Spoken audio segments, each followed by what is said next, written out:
So this here is a myna bird trap. It's a double chamber trap. It comes in two parts, as you can see here.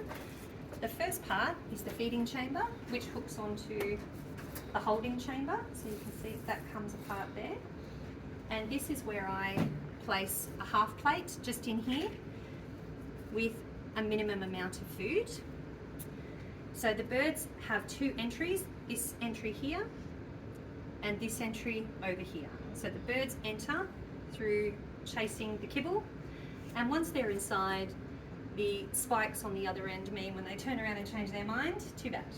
So they can't get back out. So what they will do, searching for a safe way out, is come to this comfortable back area here, which leads in to this flue up here.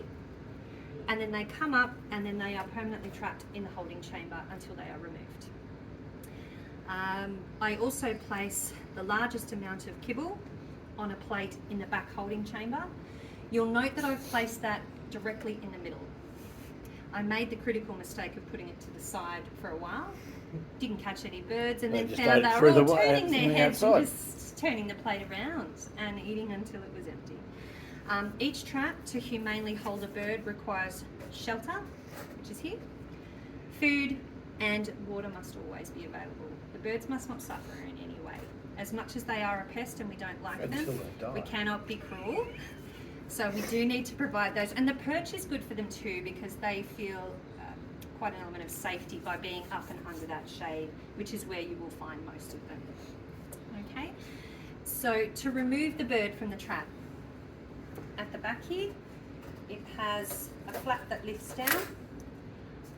I retrieve the birds from here and then dispose of the birds.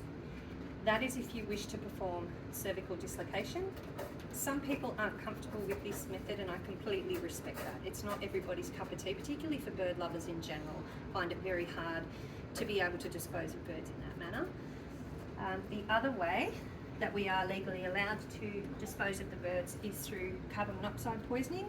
It's very important to note that cars these days are fitted with catalytic converters, so the temperatures don't get to the levels that they need to be able to put the birds to sleep fast, so that we're not being cruel in any way.